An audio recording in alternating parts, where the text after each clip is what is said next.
Welcome to विद्यालय study point. आज की इस वीडियो में हम डिस्कस करने वाले हैं क्लास 12 का हिंदी कोर का हम पेपर डिस्कस कर रहे थे। एंड हमने एक पेपर इसका ऑलरेडी डिस्कस कर लिया है जो कि दो पार्ट में हमने डिस्कस किया है। इस पेपर में ये आपका सेकंड पेपर होगा जिसको हम डिस्कस करेंगे। और ये हिंदी आपका आधार है। हिंदी आधार मैंने आपको पहले भी समझाया है। अगर हिंदी आधार होगा आपके पास तो आपकी बुक का नाम आरोह और वितान होगा। दो किताबें होगी, आरोह और वितान। एंड इलेक्टिव होता है जिन बच्चों के पास, उनके पास कौन कौन सी बुक होती है, अंतरा एंड अंतराल। दो किताबें होती है, अंतरा अंतराल। तो ये आपको कंफ्यूजन नहीं रखना है दिमाग में। अगर आपके पास ये किताबें हैं तो आपके पास हिंदी आधार होगा। ठीक है, तो दो तरह की हिंदी होती है, इलेक्टिव और कोर। तो हम कोर डिस्कस करेंगे आज की इस वीडियो में। एंड ये सेकंड पेपर है। आप पहले पेपर जो करवाए हुए हैं उसको भी जरूर देख सकते हैं। नीचे आपको डिस्क्रिप्शन में उनके लिंक मिल जाएंगे या एंड स्क्रीन पे आपको दे दिया जाएगा। पेपर की बात करें, सभी को मैंने पैटर्न आपको बताया हुआ है कि आपका जो पेपर है वो 80 नंबर का पूछा जाता है। 3 घंटे आपके पास होते हैं पेपर को पूरा करने के लिए। हिंदी का पेपर दो सेक्शन में डिवाइड होता है। एक तो सेक्शन अ होता है जिसमें आपके बहुविकल्पी क्वेश्चन यानी कि आपके एमसीक्यू टाइप क्वेश्चन होंगे, जो कि टोटल 40 एमसीक्यू टाइप क्वेश्चन आपको करने होंगे। दूसरा जो होगा सेक्शन बी, खंड बा, इसके अंदर 8 वर्णनात्मक क्वेश्चन पूछे जाएंगे। एंड ये इसके अंदर भी 8 क्वेश्चन के अंदर भी सब पार्ट्स होंगे।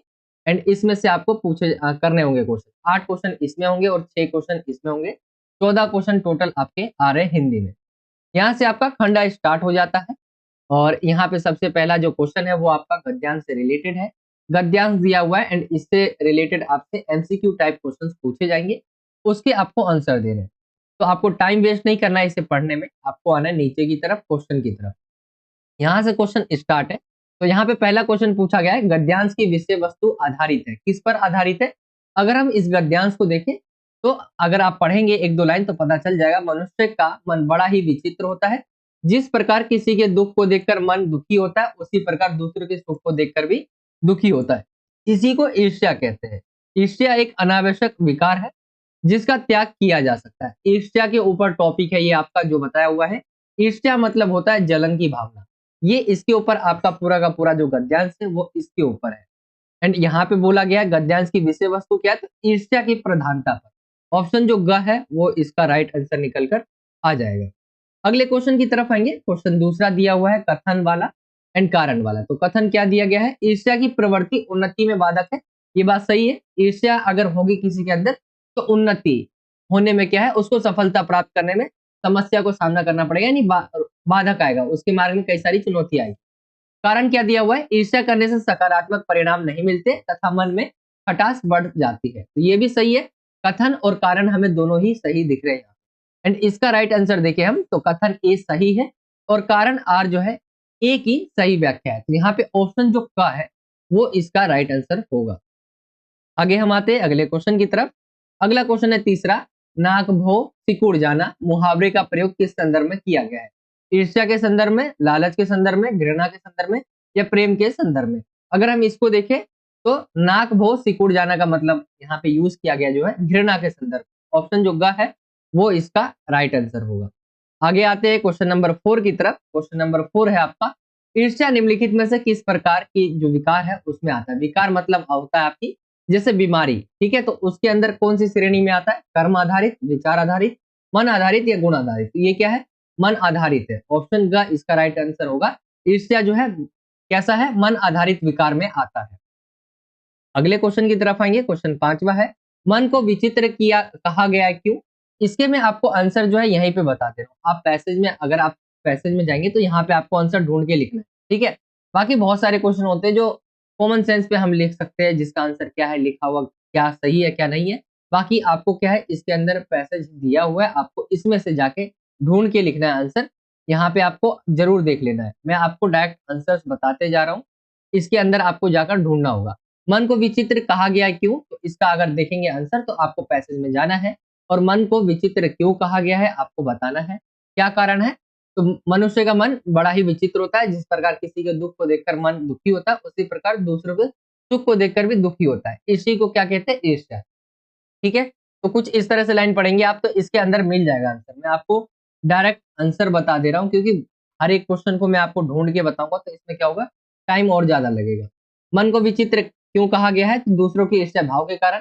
स्थिर भाव में ना रहने के कारण, जीवन की असफलता के कारण या मानसिक विकार के कारण। अगर हम इसका राइट आंसर देखें तो वो निकल कर आ जाएगा, हम दूसरों से ईर्ष्या भाव रखते हैं, इसके कारण क्या है, मन को विचित्र कहा गया। ऑप्शन का इसका राइट आंसर होगा। क्वेश्चन नंबर 6 की तरफ है। कथन दिए हुए आपके 4 आपके पॉइंट्स दिए हुए, इसमें बोला गया है गद्यांश के अनुसार निम्नलिखित में से कौन सा कथन सही है। ईर्ष्या मन का विकार है, ये सही है। ईर्ष्या एक मनोवृत्ति है। ईर्ष्या मनुष्य से मुक्त नहीं हो सकता, मनुष्य जो है सॉरी ईर्ष्या से मुक्त नहीं हो सकता, या ईर्ष्या के परिणाम सुखद होते हैं, ये गलत हो जाएगा।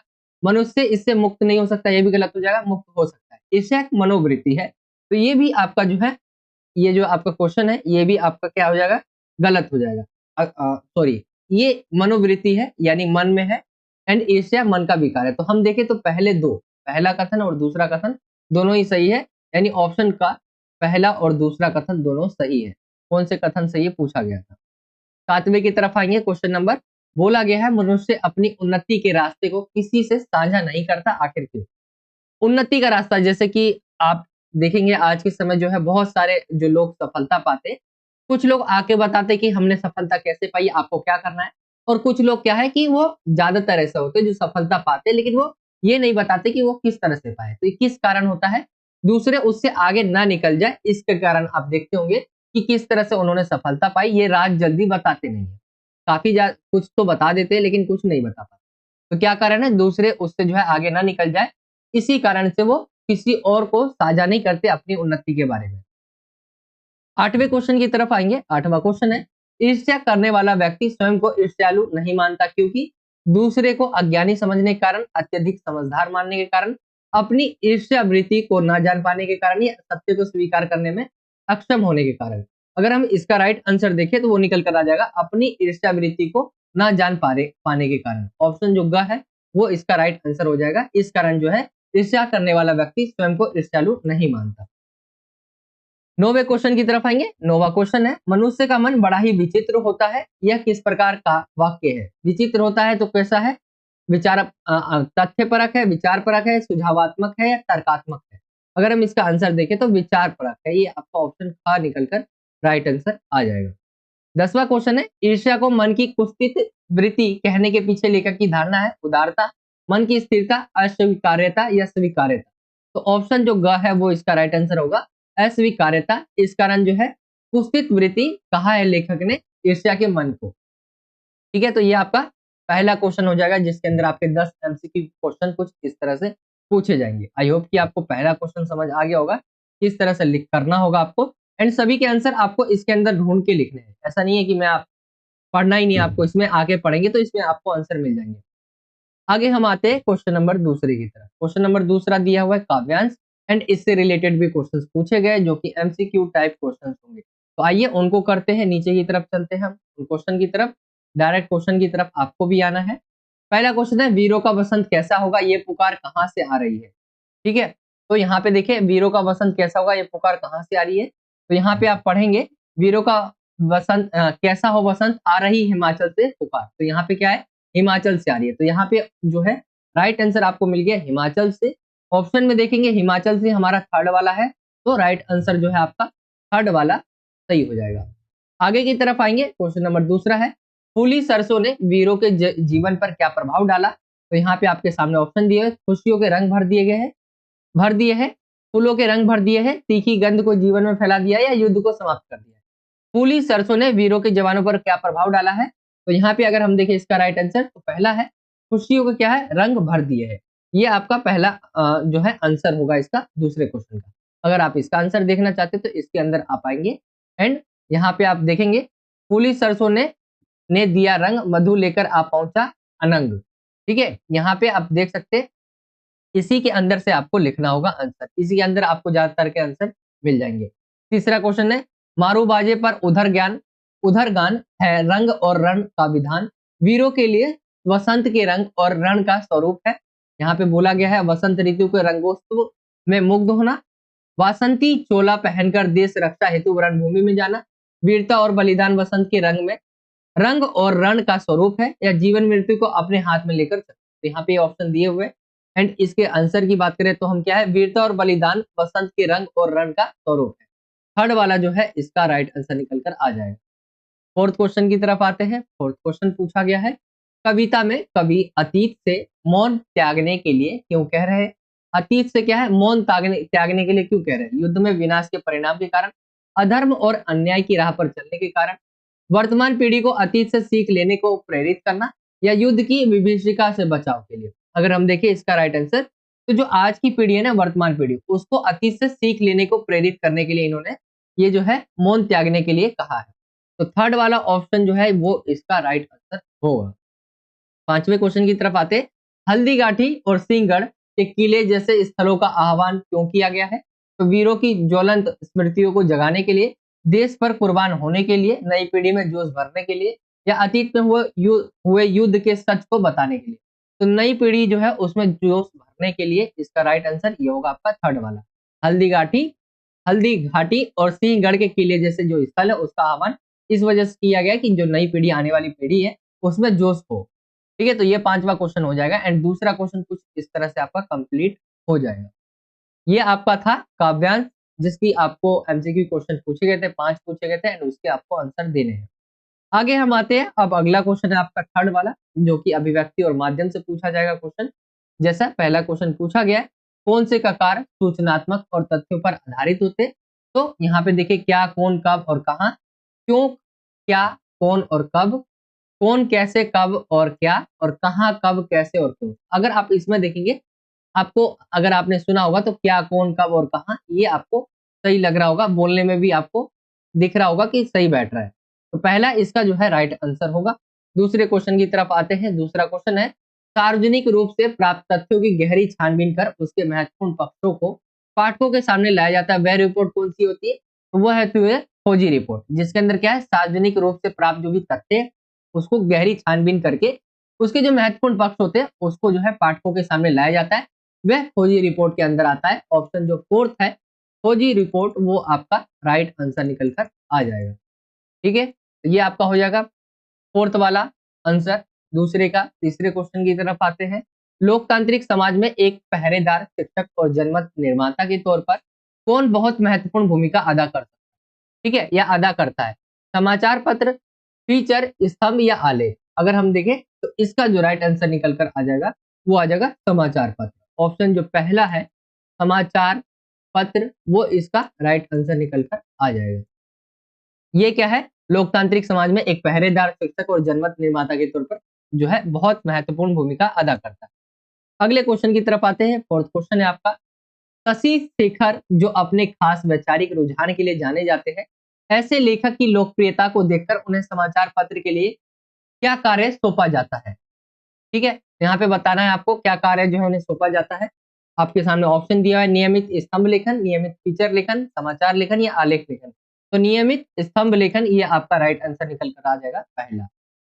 पांचवें क्वेश्चन की तरफ आएंगे, प्रिंट माध्यम के बारे में कौन सा कथन असत्य है? तो प्रिंट माध्यमों के छपे शब्दों में स्वायत्व होता है, निरक्षरों के लिए मुद्रित माध्यम किसी काम के नहीं है, रेडियो, टीवी या इंटरनेट की तरह तुरंत घटी घटनाओं को संचालित कर सकते हैं, पाठकों की रुचियों और जरूरतों को भी जो है पूरा ध्यान रखना पड़ता है।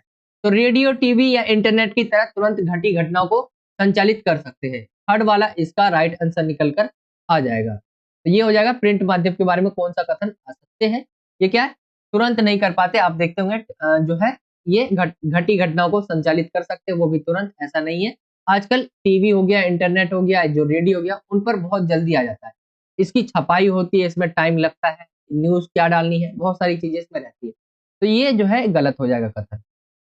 अब हम आते हैं फोर्थ क्वेश्चन की तरफ, जो कि पाठ्य पुस्तक आपका आरोह भाग 2 है, उससे पूछे गए क्वेश्चन से। अब ये काव्यांश दिया हुआ है, इससे रिलेटेड आपसे एमसीक्यू क्वेश्चन पूछे गए हैं, जो कि नीचे की तरफ है। पहला क्वेश्चन है, कविता में चिड़िया का वर्णन करने के पीछे कवि के उद्देश्य निहित है, आपको बताना है। तो मन के भावों को व्यक्त करना, कल्पनाओं के महत्व को स्थापित करना, भावों को असीम बताना, या कविता की शक्ति से परिचित कराना। कविता की शक्ति से परिचित कराना। अगर हम इसका देखिए राइट आंसर, तो ये निकल कर आ जाएगा आपका, कविता में चिड़िया का वर्णन के पीछे कवि का उद्देश्य जो है भावों को असीम बताना। थर्ड वाला इसका राइट आंसर हो जाएगा। अगले क्वेश्चन की तरफ आएंगे। दूसरा क्वेश्चन है, निम्नलिखित कथन और कारण को पढ़कर उपयुक्त विकल्प का चयन करना है। तो कथन क्या है, चिड़िया की उड़ान सीमित है, कारण कविता की उड़ान असीमित है। यहाँ पे अगर हम देखें तो राइट तो आंसर है, लेकिन यहाँ पे कथन ए और कारण दोनों सही है, लेकिन यहाँ पे ऑप्शन में ये नहीं दिया हुआ है कि ये सही व्याख्या है। तो यहाँ पे थर्ड वाला इसका राइट आंसर निकल कर आ जाएगा।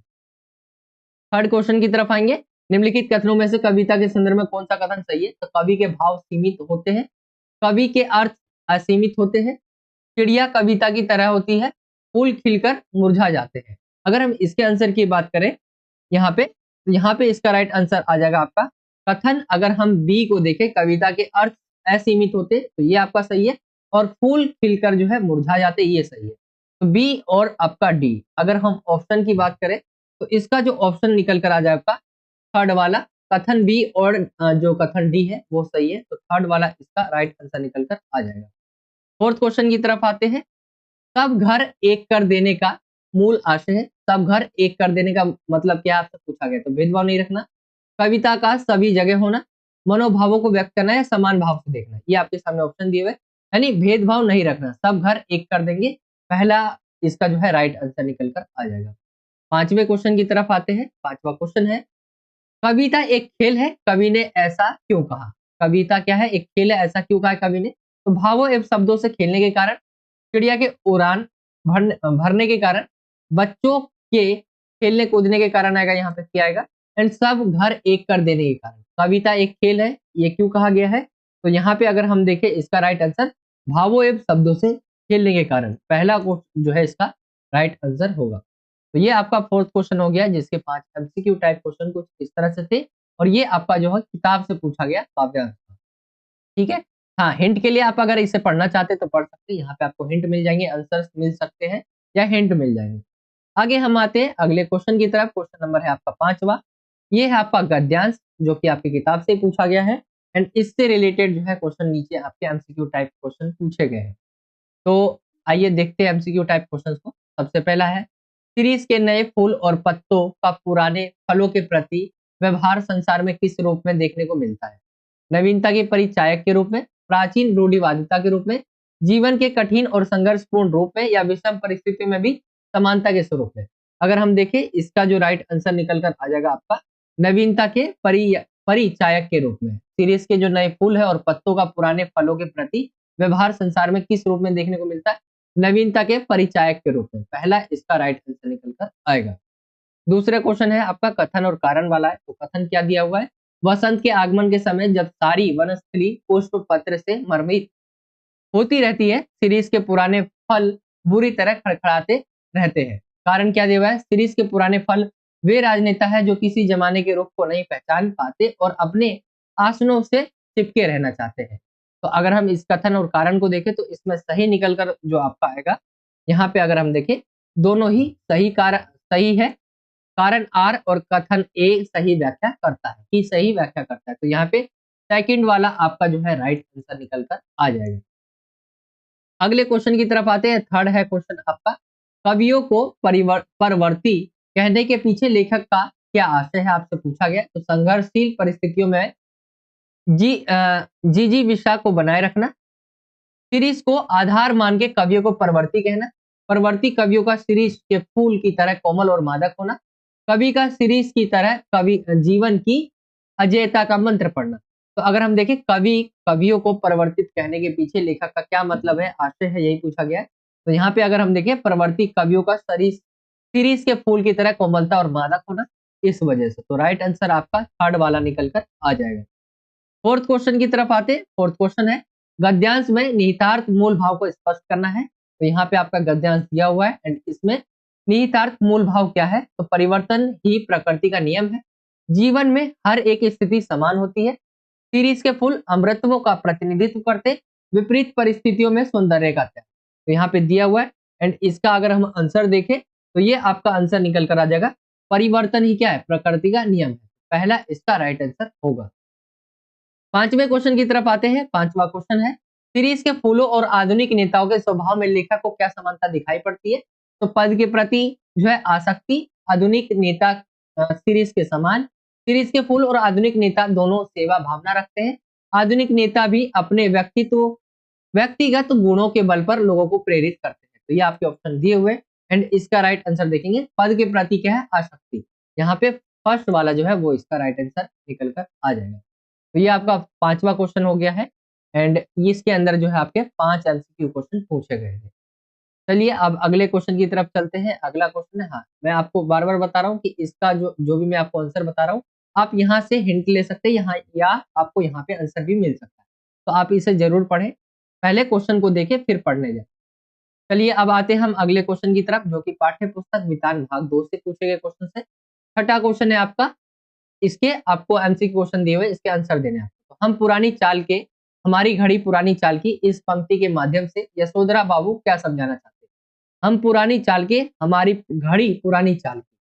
तो यहाँ पे इसके माध्यम से कवि जो है क्या जो है यशोधरा बाबू क्या समझाना चाहते हैं आपको बताना है। तो यहाँ पे बताना चाहते हैं अगर आपके ऑप्शन देखें तो यशोधरा बाबू को पुरानी चीजें पसंद है, यशोधरा बाबू को नई चीजें बिल्कुल पसंद नहीं है, यशोधरा बाबू पुरानी ख्यालात के हैं या यशोधरा बाबू को पुरानी घड़ी पसंद है। तो क्या है, पुराने ख्यालात के है। ठीक है, तो चेक आपका देखें तो थर्ड वाला यहाँ पे 2 लिखा हुआ है।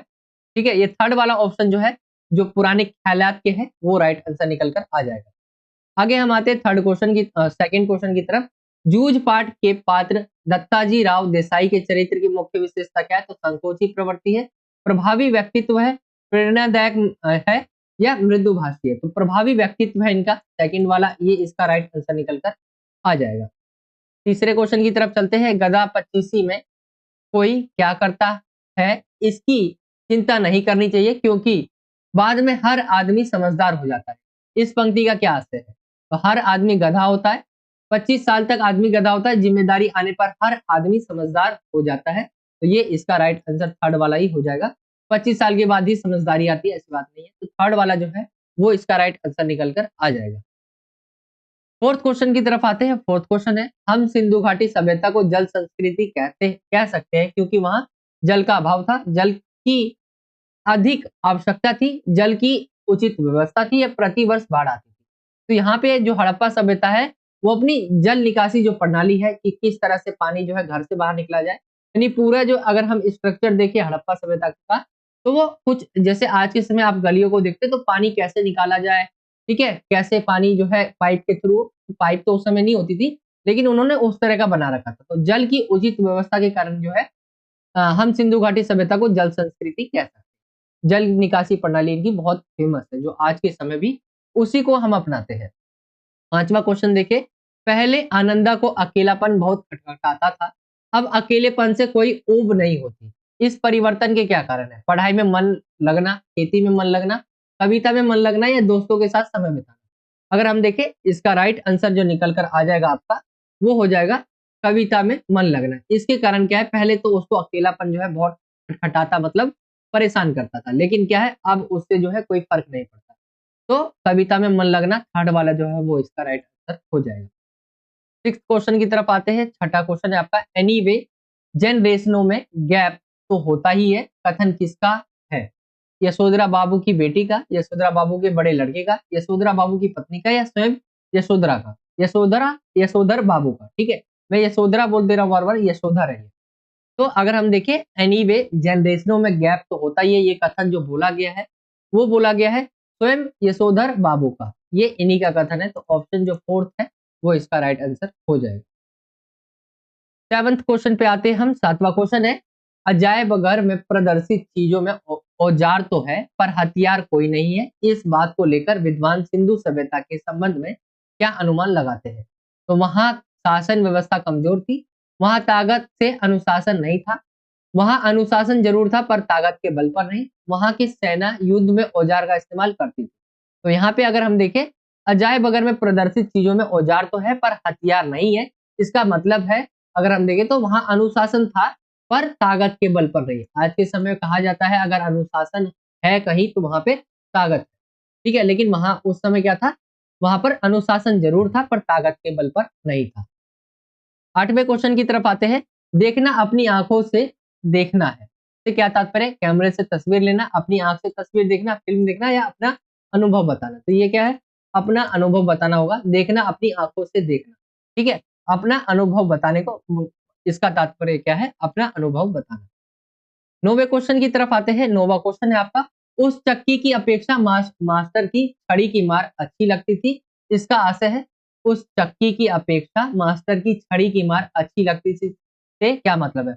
उसे चक्की चलाना अच्छा नहीं लगता था, उसे मास्टर की छड़ी की मार अच्छी लगती थी, उसे खेती की अपेक्षा पाठशाला जाना अच्छा लगता था, उसे पाठशाला जाने से डर लगता था।